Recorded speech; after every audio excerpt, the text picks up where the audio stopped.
احادیث نبویہ میں علی صاحب الصلاۃ والسلام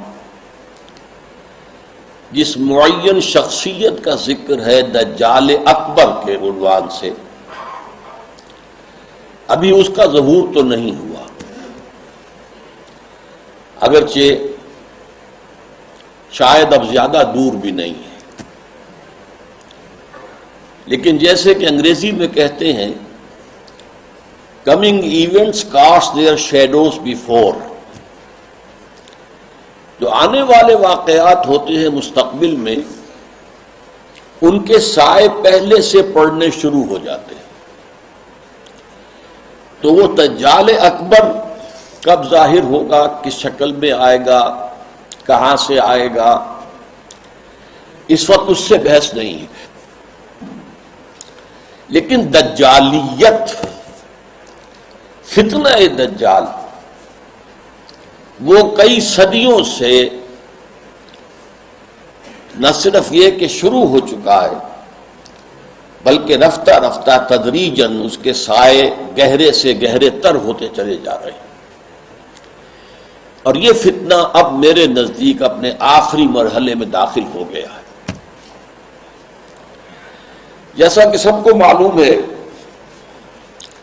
کفر کی بھی بہت سی شکلیں ہیں، بہت سی صورتیں ہیں۔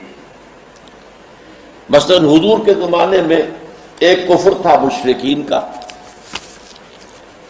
ایک کفر تھا اہل کتاب کا، ایک کفر تھا منافقین کا جو بظاہر مسلمان تھے بباطن کافر تھے۔ اسی طریقے سے شرک کی ہزاروں قسمیں، ہزاروں صورتیں، اس پر بڑی مفصل میری تقاریر موجود ہے، حقیقت و اقسام شرک، اور اس موضوع پر ان کیسٹ سے اتار کر اب یہ سلسلہ مضامین میثاق میں شائع ہو رہا ہے۔ اسی طریقے سے دجالیت کے بھی بہت سے شیڈز ہیں، بہت سے مراحل ہیں۔ ان میں جو اس کی ایک خاص صورت ہے کہ جو اس کے آخری مرحلے میں سامنے آ رہی ہے، وہ ہے تفریق بین اللہ والرسل، اللہ اور اس کے رسولوں کے درمیان تفریق کرنا۔ اللہ کو مانیں گے لیکن رسول کو نہیں مانیں گے، یا مانیں گے تو اطاعت نہیں کریں گے، اتباع نہیں کریں گے، پیروی نہیں کریں گے۔ اس کے حوالے سے میں نے آج دو آیتیں تو آپ کو سنائی ہیں سورہ نساء کی، آیت نمبر 150، آیت نمبر 151۔ ان کا ترجمہ یہ ہے، ان الذین یکفرون باللہ ورسلہ، یقیناً وہ لوگ جو اللہ اور اس کے رسول کا کفر کرتے ہیں، وَيُرِيدُونَ أَن يُفَرِّقُوا بَيْنَ اللَّهِ وَرُسُلِهِ، اور چاہتے ہیں کہ اللہ اور اس کے رسولوں کے درمیان تفریق پیدا کر دیں، جدائی کر دیں۔ وَيَقُولُونَ، اور یہ کہتے ہیں، نُؤْمِنُ بِبَعْضٍ وَنَكْفُرُ بِبَعْضٍ، ایک کو ہم مانیں گے ایک کو نہیں مانیں گے، ایک کا پر ایمان رکھیں گے ایک کا کفر کریں گے۔ وَيُرِيدُونَ أَن يَتَّخِذُوا بَيْنَ ذَلِكَ سَبِيلًا، اور وہ چاہتے یہ ہیں کہ اس کے بین بین ایک راستہ اختیار کریں۔ اب جو فتویٰ ہے اللہ کا، فرمایا گیا اولئک ھم الکافرون حقا، یہ لوگ کٹر کافر ہیں، چاہے ایمان باللہ کا دعویٰ کریں، چاہے اللہ کی کتاب پر ایمان کا دعویٰ کریں، لیکن اگر رسول کا انکار ہو، رسول کی اطاعت کا انکار ہو، رسول کے اتباع کا انکار ہو تو یہ کفر ہے۔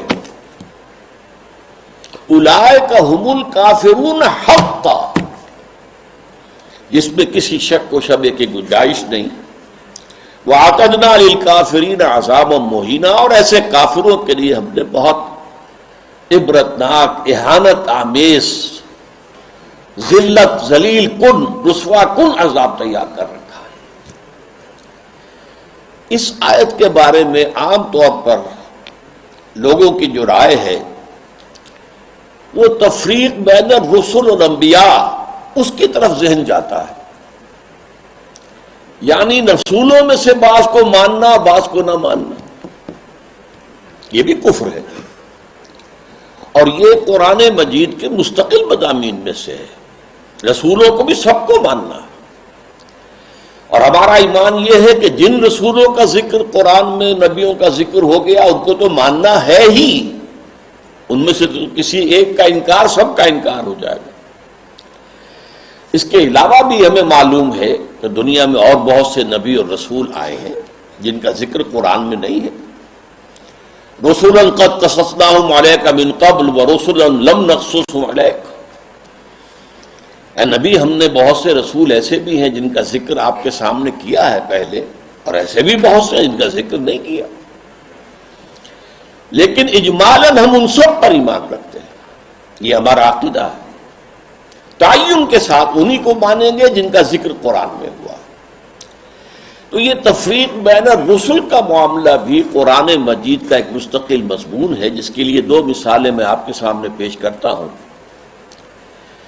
بقرہ کے آخر میں بھی، جو آخری سے پہلی آیت ہے، لاسٹ بٹ ون، اور سورہ بقرہ میں 16ویں رکوع کے آخر میں بھی یہ مضمون آیا ہے۔ 16ویں رکوع میں فرمایا گیا قولوا آمنا باللہ وما انزل الینا وما انزل الی ابراہیم واسماعیل واسحاق ویعقوب والاسباط وما اوتی موسیٰ وعیسیٰ وما اوتی النبیون من ربہم لا نفرق بین احد منہم۔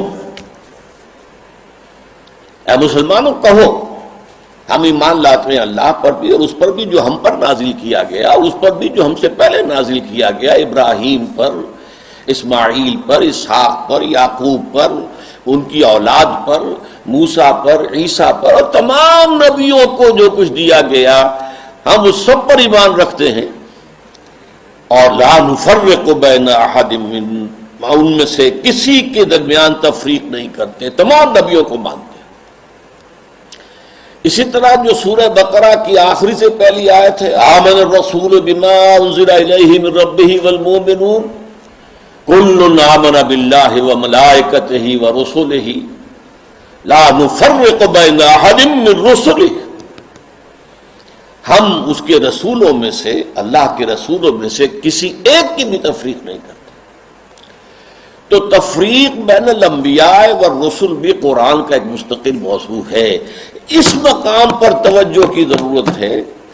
یہاں اصلاً جو بات سامنے آ رہی ہے وہ یہ ہے تفریق بین اللہ والرسل، اللہ و رسولوں کے درمیان تفریق کر دینا، اللہ کو ماننے کا دعویٰ کرنا لیکن رسولوں کو ماننے سے انکار کر دینا، یا ماننا تو اس کے اتباع، اس کی اطاعت سے انکار کر دینا۔ یہ در حقیقت ایک اہم ترین جو ہے فتنہ اس وقت جو دجالیت کا سب سے بڑا سیلاب آ رہا ہے، اس کا اصل ہدف یہی ہے، اس کا گول تو یہ ہے کہ اسلامی تہذیب کے جو بچے کھچے اثرات رہ گئے ہیں ان کا صفایا کر دیا جائے، لیکن اس کا حربہ کیا ہے؟ اللہ اور اس کے رسول کے درمیان تفریق۔ اچھا، یہ تفریق جو ہے بین اللہ والرسل، اس کی ایک تاریخ میں آپ کے سامنے پہلے اجمالاً عرض کر دوں۔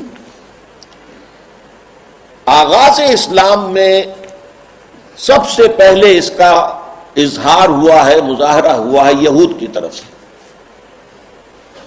ہم اللہ کو مانتے ہیں، یوم آخر کو مانتے ہیں، ہمیں بھی مسلمان مانو، صاحب ایمان تسلیم کرو۔ یہ جو دوسرا رکوع ہے سورہ بقرہ کا، اس میں اگرچہ منافقین کا تذکرہ بھی ہے لیکن یہاں اصلاً یہود کا ذکر ہے۔ وَمِنَ النَّاسِ مَن يَقُولُ آمَنَّا بِاللَّهِ وَبِالْيَوْمِ الْآخِرِ وَمَا هُمْ بِمُؤْمِنِينَ، لوگوں میں سے کچھ ایسے بھی ہیں جو کہتے ہیں ہم ایمان رکھتے ہیں اللہ پر بھی، یوم آخر پر بھی، لیکن وہ ہرگز مومن نہیں ہے۔ يُخَادِعُونَ اللَّهَ وَالَّذِينَ آمَنُوا وما يخدعون الا انفسهم وما يشعرون في قلوبهم مرض فزادهم الله مرضا ولهم عذاب اليم بما كانوا يكسبون۔ یہ لوگ جو ہیں کہہ تو رہے ہیں کہ ہم اللہ کو مانتے ہیں، آخرت کو مانتے ہیں، تو ہمیں مانو، صاحب ایمان مانو، مسلمان تسلیم کرو، لیکن وہ ہرگز مومن نہیں ہے۔ وہ دھوکہ دے رہے ہیں اہل ایمان کو اور کوشش کرتے ہیں اللہ کو دھوکہ دینے کی، لیکن یہ کہ انہیں اندازہ نہیں ہے کہ وہ کیا کر رہے ہیں۔ لیکن صاف فرما دیا گیا کہ ان کے لیے عذاب مہین ہے، وَلَهُمْ عَذَابٌ عَلِيمٌ، دردناک عذاب۔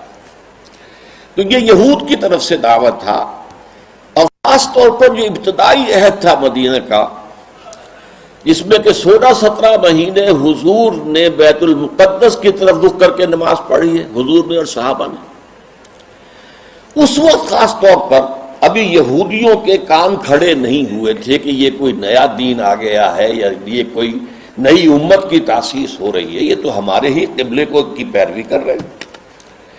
اسی سے ہمت پا کر ان کو یہ کہنے کا بھی موقع ہوا کہ ہمیں بھی مانو کہ ہم مسلمان ہیں، مومن ہیں، دیکھو اللہ کو مانتے ہیں، آخرت کو مانتے ہیں، اگر ہم محمد کو نہیں مانتے صلی اللہ علیہ وسلم تو کون سی بڑی بات ہے۔ بہرحال قرآن مجید نے فتویٰ دے دیا کہ یہ کافر ہیں، مومن ہرگز نہیں ہے، دھوکہ دے رہے ہیں، ان کے دلوں میں ایک مرض ہے، تکبر ہے۔ کیوں نہیں مان رہے محمد کو صلی اللہ علیہ وسلم؟ تکبر، اور اس کی وجہ سے اللہ نے ان کے تکبر میں، ان کے مرض میں اضافہ کر دیا ہے۔ وَلَهُمْ عَذَابٌ عَلِيمٌ بِمَا كَانُوا يَكْسِبُونَ، اور ان کے لیے دردناک عذاب ہے بسبب اس کے کہ جو جھوٹ وہ بول رہے ہیں۔ نمبر 2 پر منافقین نے جو شکل اختیار کی، وہ پورے زور دے کر کہتے تھے کہ ہم اے محمد آپ پر ایمان رکھتے ہیں، لیکن یہ کیا ضروری ہے کہ آپ کو ہر معاملے میں حکم تسلیم کریں؟ یہ کیا ضروری ہے کہ آپ کا ہر حکم بھی مانیں؟ آپ کی رسالت کا کام پورا ہو گیا، آپ نے قرآن لا کر ہمیں اللہ کی کتاب دے دی، اب جو کچھ قرآن میں ہوگا اس کو تو مانیں گے، لیکن یہ کہ آپ کا حکم، آپ کا قول، آپ کا فرمان، آپ کا قانون، یہ کیوں مانیں؟ چنانچہ آپ دیکھیے سورہ منافقون کی پہلی آیت میں سب سے زیادہ شد و بد کے ساتھ وہ ذکر ایمان بالرسول کا کر رہے ہیں۔ اذا جاءک المنافقون قالوا نشهد انک لرسول اللہ،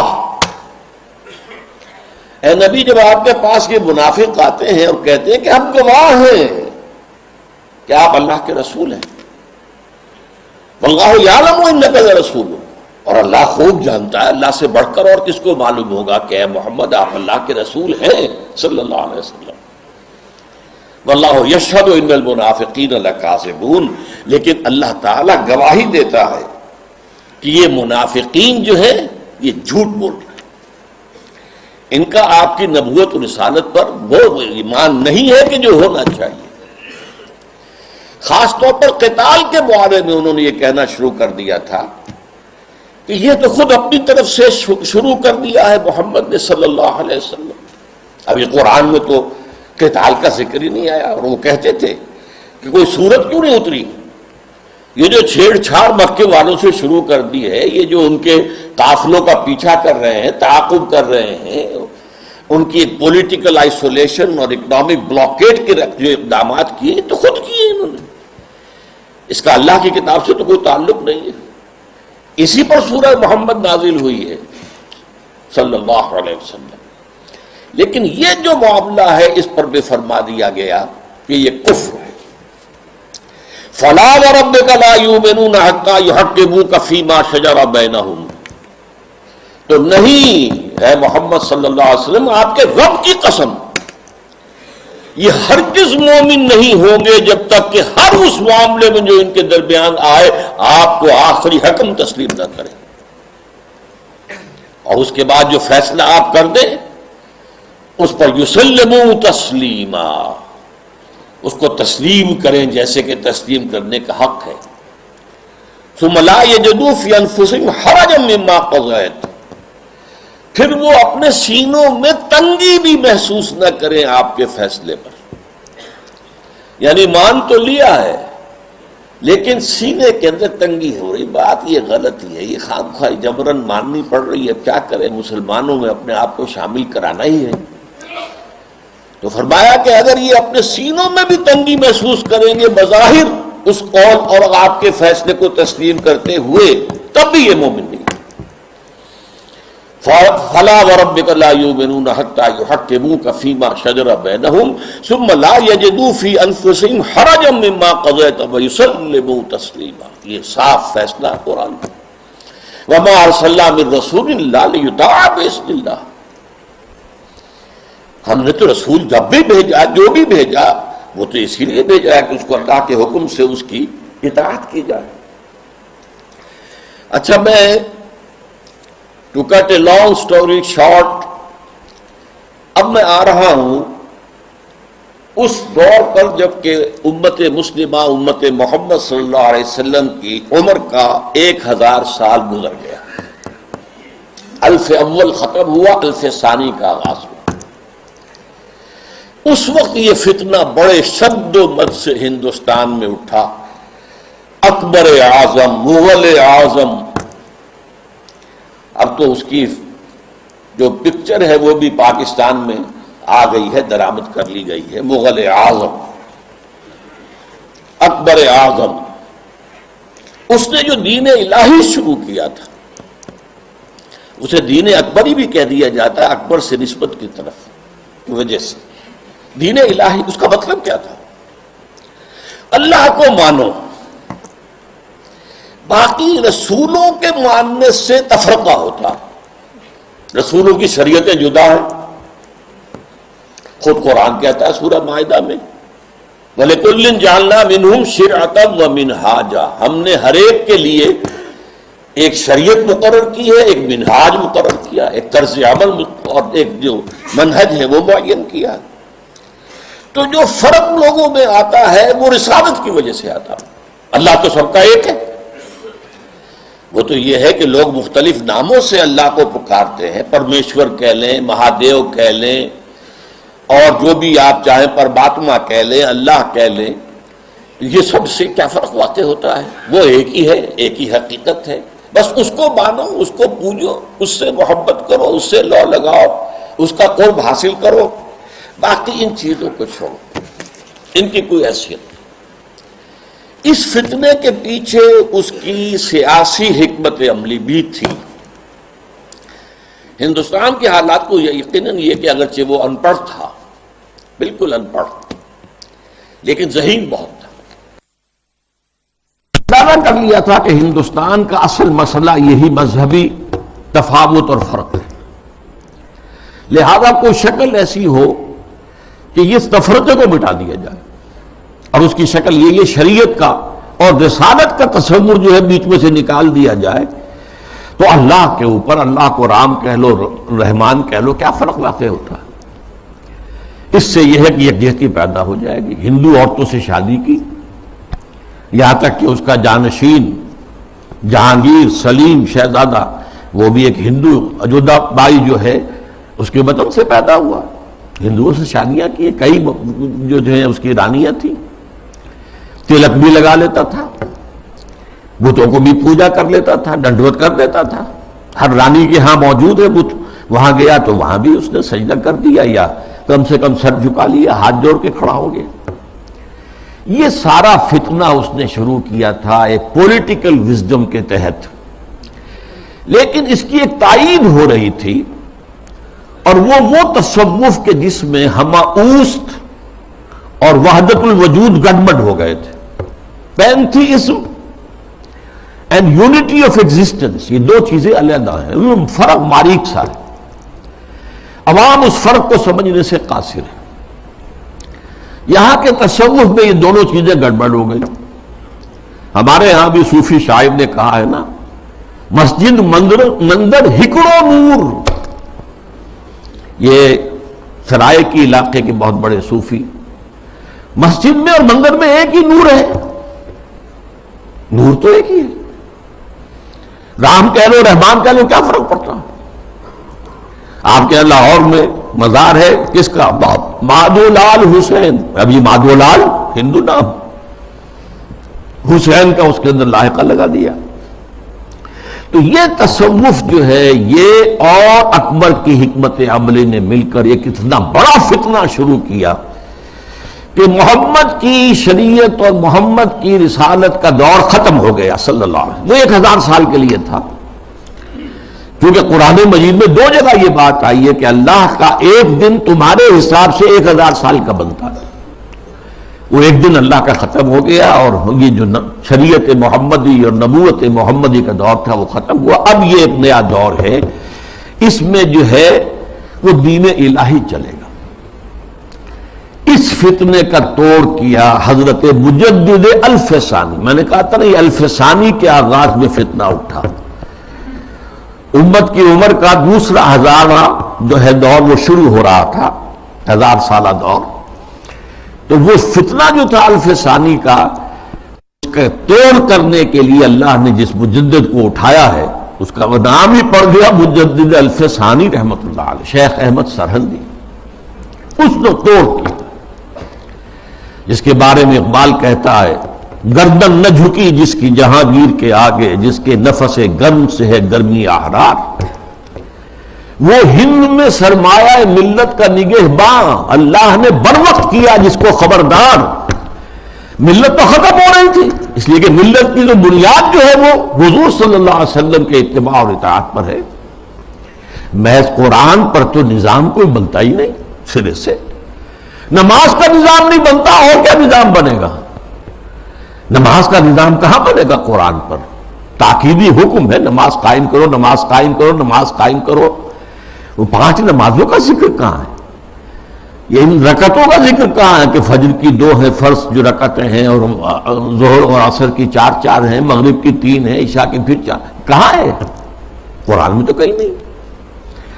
اس لیے نظام اگر بنتا ہے، یہاں تک کہ نماز کا نظام بھی وہ سنت سے بنتا ہے. ملت بنتی ہے تو سنت سے بنتی ہے. بمصطفیٰ پر اساخی شرا کے دی ہماوست، اگر معون رسیدی تمام مولا بیست. اپنے آپ کو مصطفیٰ صلی اللہ علیہ وسلم کے قدموں تک پہنچا دو کہ دین تو نام ہی ان کا ہے. بہت صحیح بات ہے. اگر ان تک تمہاری رسائی نہ ہوئی تو سب مقبولہ بھی ہے. یہی فتنہ پھر 19ویں صدی میں سامنے آیا ہے. اب یہ ایک ہندو کے ذریعے سے آیا. راجہ رام موہن رائے بہت بڑا عالم تھا، فارسی کا، عربی کا، اردو کا، ہندی تو اس کی زبان تھی. اور ہندوؤں میں جو احیاء ہوا ہے ان کا قومی سطح پر، وہ جن اشخاص کا مرہون منت ہے ان میں بہت بڑے مقام پر راجہ رام موہن رائے ہے.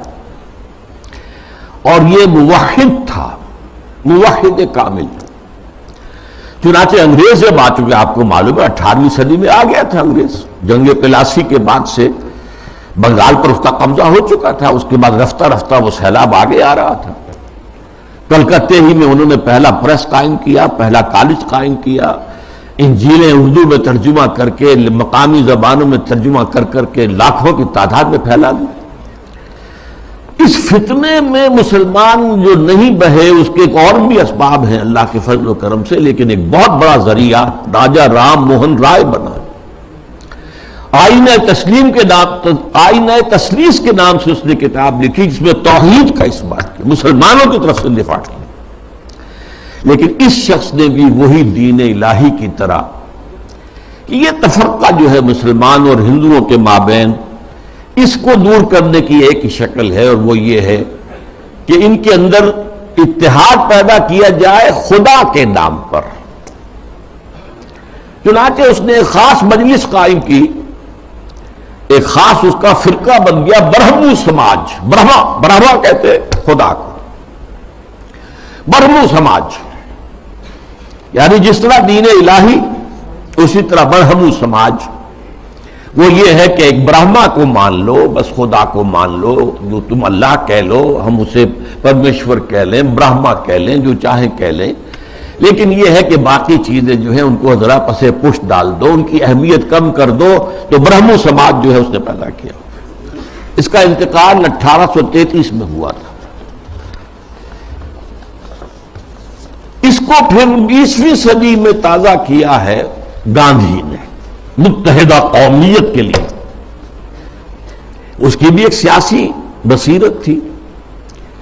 انگریز کی غلامی سے نجات پانے کی کوئی صورت نہیں ہے جب تک کہ مسلمان اور ہندو متفق نہ ہو، متحد نہ ہو.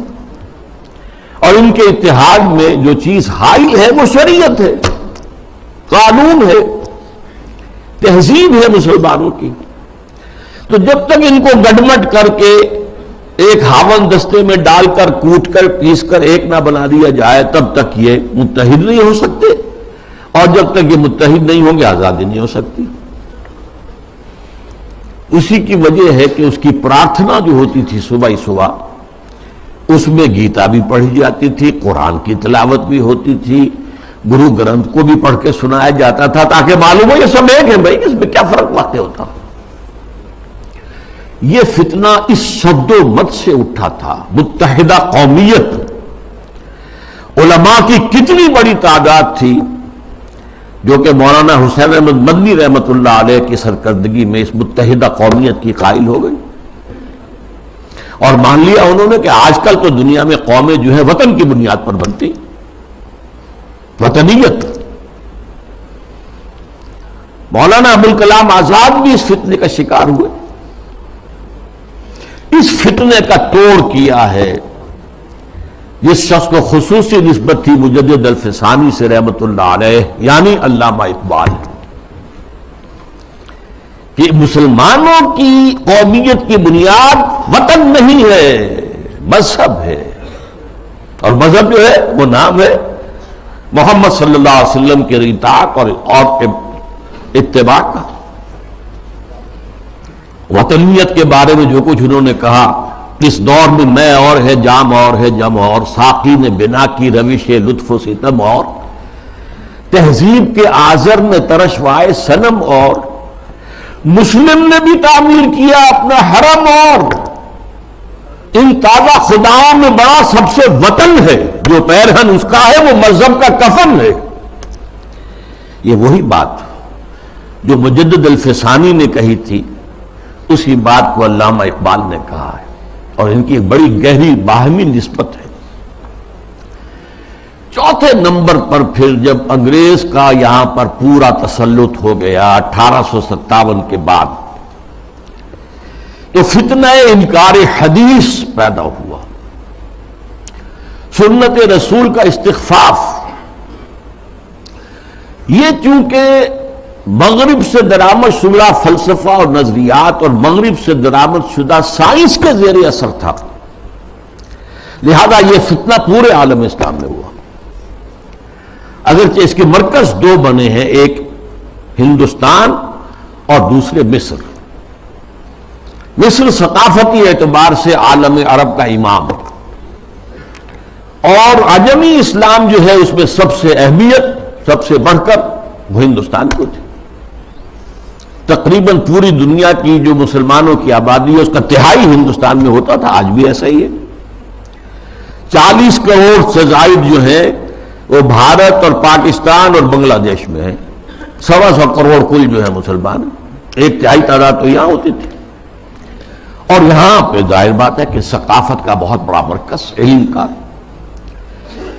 اس میں جو آغاز ہوا سر سید احمد خان سر خیل، اس کے بعد یہ کہ یہاں بھی علماء، اور علماء بھی جو اہل حدیث تھے، وہ اس کا شکار ہوئے. مولانا عبداللہ چکڑالوی، چکڑالہ یہ چکوال کے قریب ہے، وہاں کے بہت بڑے عالم اہل حدیث، وہ اسی فتنہ انکار حدیث میں مبتلا ہوئے، پھیلایا انہوں نے بڑے پیمانے پر. اسی طرح مولانا اسلم جیراج پوری یو پی کے، انہوں نے اس فتنے کو بھڑکایا، وہ بھی اہل حدیث تھے مسلکن. اسی طریقے سے مولانا تمنا عبادی، نیاز فتح پوری، بہت عمدہ منمون نگار، انشا پرداس. غلام جیلانی برق، اگرچہ اس کی آخر میں ہدایت ہو گئی، لیکن سب سے بڑھ کر یہ فتنہ جس شخص سے پھیلا ہے وہ غلام احمد پرویز. اس کا لکھنے کا اسلوب بھی بڑا اچھا تھا، دلکش تھا، تقریر کا اسلوب بھی بہت اچھا تھا اور دلکش تھا. اور یہ جان لیجئے فتنہ وہی شخص برپا کر سکتا ہے جس میں صلاحیت ہوتی ہے. عام آدمی کیا فتنہ برپا کرے گا؟ اور کرے گا تو پھیلائے گا کیسے؟ تحریر و تقریر سے فتنہ جو ہے وہ پھیلتا ہے، پروان چڑھتا ہے، اور ان دونوں چیزوں پر اس شخص کو بڑی دسترس حاصل تھے۔ دیکھیے یہ دو غلام احمد پنجاب نے پیدا کیے۔ غلام احمد قادیانی، اس نے ختم نبوت کی مہر توڑ دی، اجرائے وحی، اجرائے نبوت کا دعویٰ کر دیا۔ اور غلام احمد پرویز، اس نے دوسری اعتبار سے نبوت و رسالت کو زخم لگائے کہ نبی کی رسالت جو ہے وہ ٹھیک ہے، ہم مانتے ہیں، لیکن نبی کی اطاعت اور اس کا اتباع یہ صرف ان کی زندگی تک تھا۔ یہ فتنہ جو ہے پرویزیت، یہ آج بھی جاری ہے۔ اس کے کچھ کیسٹس ہیں جو آج بھی پھیل رہے ہیں، نہ صرف پاکستان کے مختلف حصوں اور علاقوں میں بلکہ اور باقی باہر کے ممالک کے اندر بھی چھوٹے چھوٹے جو ہیں ان کی جو بزم بنتی ہے، بزم طلوع اسلام جیسے یہاں پر ہوتی تھی، طلوع اسلام اس کا رسالہ تھا، تو ایسی بزمیں بنتی ہے اور اس کے اندر لوگ جمع ہو کر اور یہ اس کے کیسٹ سنتے ہیں، اس کی تقریریں سنتے ہیں۔ یہ فتنہ کیا تھا، اس کو میں یہ چاہتا ہوں کہ give the devil his due، شیطان کو بھی جو اس کا حق ہے وہ دینا چاہیے۔ اس نے کبھی انکار نہیں کیا مطلقاً حدیث کا، بلکہ اس کا موقف اصل میں کیا وہ سمجھ لیجئے۔ نمبر 1، دائمی ہدایت اور دائمی قانون صرف قرآن کا ہے۔ سنت رسول کے حکم پر چلنا، قرآن میں جہاں بھی آیا آتی ہے الرسول، اس سے مراد کیا ہے؟ اس وقت رسول امیر بھی تھے مسلمانوں کے، تو یہ اطاعت امیر کا ہے۔ وہ سربراہ مملکت بھی بن گئے مدینے میں، تو اطاعت جو ہے وہ حکمران کی ہے۔ اس اعتبار سے وہ مرکز ملت تھے، مرکز ملت کی اطاعت ہوگی۔ اب جب بھی کوئی بھی ریاست قائم ہوگی تو جو مرکز ملت ہوگا اس کی اطاعت ہوگی، اس سے حق حاصل ہوگا، وہ جو بھی حکم تسلیم کرے، جو حکم نہ تسلیم کرے۔ اس طرح گویا کہ رسالت محمدی اور نبوت محمدی اور شریعت محمدی اور سنت محمدی، اس کی اس نے گویا کہ عملاً نفی کر دی۔ انہوں نے کہا کہ ہم حدیثیں صرف وہی مانیں گے جو قرآن کے مطابق ہو۔ اچھا کوئی شے قرآن کے مطابق ہے یا نہیں ہے کون طے کرے گا؟ ہم کریں گے۔ قرآن کی تشریح اور تعبیر اور تفسیر اگر سنت سے آزاد ہو کر کی جائے تو ظاہر بات ہے قرآن کو موم کی ناک بنایا جا سکتا ہے، ادھر بول دے ادھر بول دے، جو چاہیں تعبیر کر لیں۔ اس کی ایک میں مثال آپ کو دیتا ہوں، اگرچہ وہ بڑی استہزائیہ سے مثال ہے۔ قرآن مجید میں حکم آیا سورہ مائدہ میں، وَالسَّارِقُ وَالسَّارِقَةُ فَاقْطَعُوا أَيْدِيَهُمَا، چور مرد ہو یا عورت ان کے ہاتھ کاٹ دو۔ اب اس کی کیا تعبیر کی؟ رسول نے تو سمجھا ہاتھ کاٹنا ہے اور آپ نے ہاتھ کاٹے۔ ایک مخزومی خاتون تھی بڑے اونچے گھرانے کی، بنو مخزوم، وہی ابو جہل کا قبیلہ ہے، فاطمہ نام تھا، فاطمہ مخزومیہ۔ اس نے چوری کی، اب اس کا ہاتھ کاٹنے کا حکم دے دیا گیا۔ لوگوں میں بڑی جو ہے بے چینی پھیلی، بڑے اونچے خاندان کی یہ عورت ہے، اس کا ہاتھ کٹے گا۔ اور تو کسی کو جو ہے لب کشائی کی ہمت نہیں تھی۔ حضرت انس حضور کے خادم خاص تھے، ان کو ذریعہ بنایا کہ حضور یہ اونچے خاندان کی عورت ہے، خاندان کی ناک کٹ جائے گی، آپ اس میں نرمی کیجیے۔ حضور نے سخت غصے کا، غضب کا اظہار کیا۔ اے انس، تم سے پہلی جو امتیں برباد ہوئی اسی لیے ہوئی کہ جب اونچی قسم کے لوگ، اونچے لیول کے لوگ جرم کرتے تھے انہیں چھوڑ دیا جاتا تھا، اور عوام اور غریب لوگ جرم کرتے تھے تو انہیں سزا دی جاتی تھی۔ خدا کی قسم اگر فاطمہ بنت محمد بھی چوری کرے گی، معاذ اللہ ثم معاذ اللہ ثم معاذ اللہ، رضی اللہ تعالی عنہا وصلی اللہ علیہ وسلم، تو اس کا بھی ہاتھ کاٹا جائے۔ اب اس کی تعبیر پرویز صاحب کیا کرتے ہیں؟ ان کا ہاتھ کاٹ دو مطلب ایسا معاشرہ، ایسا معاشی نظام بنا دو کہ چوری کی ضرورت ہی نہ رہے. جیسے محاورے میں کہتے ہیں نا، والدین کسی مسئلے میں اپنے بیٹے سے بھائی تم نے تمہارے ہاتھ کاٹ دی، یعنی یہ کہ تم نے تو ایسا قدم اٹھا لیا کہ اب ہم کچھ کر ہی نہیں سکتے. یہ گویا کہ اس محاورے پر لے آیا. ان کے ہاتھ کاٹ دو یعنی ایسا ماحول پیدا کر دو، ایسا سوشلسٹ نظام برپا کر دو کہ جس میں ہر ایک شخص کی ضرورت پوری ہو رہی ہے تو کہا وہ چوری کرے گا. یہ ہاتھ کاٹ دو کا مفہوم ہے، یہ نہیں ہے یہ تو مولویوں نے بنا لیا ہے اور یہ غلط تصور ہے کہ ہاتھ کاٹے جائیں. حالانکہ ڈھٹائی کا یہ عالم ہے کہ اسی آیت میں آگے فرمایا گیا ہے جزاء بما کسبا نکالا من اللہ، یہ در حقیقت ان کے کرتوت کا بدلہ ہے. تو گویا کہ ان کے کرتوتوں کا بدلہ یہ ہے کہ ایسا نظام قائم کرو، یہ ان کے کرتوتوں کا بدلہ ہے. نکالن، اور عبرت ہے لوگوں کے لیے اللہ کی طرف سے. اللہ عبرت کیسے ہوگی؟ کیا اس اعلیٰ نظام سے عبرت پیدا ہوگی؟ قرآن مجید اپنی حفاظت کرتا ہے. لا یاتیہ الباطل من بین یدیہ ولا من خلفہ، قرآن مجید کے اوپر کوئی باطل حملہ آور نہیں ہو سکتا، نہ سامنے سے نہ پیچھے سے. بہرحال یہ اس کا موقف تھا، اور یہ موقف آج بہت بڑے پیمانے پر ہمارے جو جدید تعلیم یافتہ لوگ ہیں ان میں موجود ہے. ان کے ہاں بھی یہ پہلا موقع تھا کہ درس قرآن کے نام سے محفل ہوتی تھی، اور وہ مخلوط محفل ہوتی تھی، مرد بھی اور خواتین اور نوجوان لڑکیاں بھی، اور وہ بے پردگی کے ساتھ. اب جو صورتحال ہے، یہ فتنہ جو ہے بہت شد و بد اور بہت بڑے پیمانے پر اور بڑی پشت پناہی کے ساتھ مغرب کے زیر اثر، اور دجال جو اس وقت ہے، دجاجلہ میں سے ایک بہت بڑا دجال جو ہے امریکہ، اور شخصی طور پر بش، اس کی ریشہ دوانی اور اس کی پشت پناہی اور اس کی تائید اور اس کی مدد سے جو فتنہ اٹھ رہا ہے، اس کا ہدف کیا ہے؟ اسلامی تہذیب کی بیخکنی کرنا. اور اس کا حربہ کیا ہے؟ تفریق بین اللہ والرسل. اللہ کو مانو، قرآن کو مانو، اور اس کی من مانی تعبیر کرو. رسولوں کو چھوڑو، رسول کی بات کو چھوڑو. وہ تھے تو اپنے وقت کے لیے تھے، ایک وقتی کلچر انہوں نے پیدا کر دیا تھا، ایک وقتی نظام پیدا کر دیا تھا. وہ لوگوں کی اس وقت کی ذہنی سطح کے مطابق تھا، اس وقت کے ماحول کے مطابق تھا. یہ کوئی مستقل اور دائمی شے نہیں. حربہ یہ ہے. اس ضمن میں اب میں ذرا تھوڑا سا تاریخی پس منظر بیان کروں.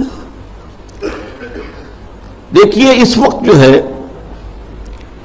شیطان لعین اور اس کے سب سے بڑے ایجنٹ کے ذریعے سے دجالیت جو مرحلہ وار آگے بڑھی ہے، اس موضوع پر میں تقریر اسی جگہ پر کر چکا ہوں 22 فروری 2004 کو، 2.25 سال پہلے، موجودہ عالمی حالات میں اسلام کا مستقبل کے عنوان سے.